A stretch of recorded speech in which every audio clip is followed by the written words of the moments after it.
పక్క పొంటుండే పెద్దమ్మ ఢిల్లీకి పోయింది. మా కొడుకు కోడలు ఆన్నే పెద్ద కొలువు చేస్తారు, ఓ నెల రోజులు నేను ఉండొస్తా అని మురుసుకుంటా ఊరంతా చెప్పుకుంది ముసల్ది.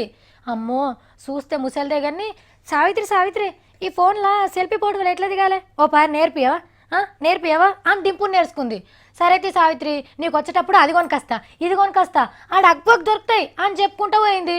కానీ ఓ 4 రోజులు ఉన్నదో లేదో రైలు బండి ఎక్కి మళ్ళీ ఊర్లో దిగింది. ఏమైంది పెద్దమ్మ గింత జల్ది నచ్చినావు, మనసుకంతా కుసకుస అయినవేంది, కోడలు మంచిగా చూసుకోలేదా అని అడిగినారు అందరూ. అది కాదవ్వా ఇగో గీ ముచ్చట అని చెప్పింది.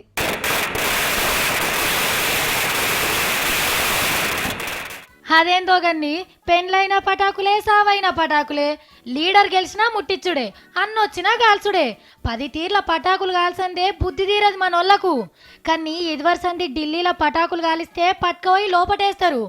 ఎవ్వరు అమ్మొద్దు కాల్వద్దని పెద్ద కొట్టు గట్టి ఆర్డర్ వేసింది. దుకాన్లు తెరవకుండా లైసెన్సులు రద్దు చేసి పడేసింది.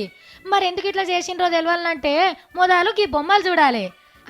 ఏముంది చలికాలం కదా మంచు మబ్బు పట్టిందేమో అని అనుకుంటున్నారు కదా, కానీ కాదు, ఇది మంది పానాలు మింగే ఖరాబైన గాలి. దీవెల పండగకు పటాకుల మూత మోగిచ్చే వరకు ఇంకింత ఖరాబైంది. మొస తీసుకోకుండా చేసింది పబ్లిక్ని. పోరగాన్లు ముసలోళ్ళు చాలా మందే దౌకన్లు పడ్డారు. పండగెళ్ళి నెల దగ్గరకు వస్తున్నా పటాకుల పవర్ అయితే ఇంకా పోలే గాళ్ళకెళ్ళి. ఇక ఇట్లనే ఇడిచిపెడితే అందరికందరూ మూతులకు ముక్కులకు మాస్కులు వేసుకొని తిరిగే పరిస్థితి వచ్చేటట్టుందని పెద్ద కొట్టుకి ఉపాయం చేసింది.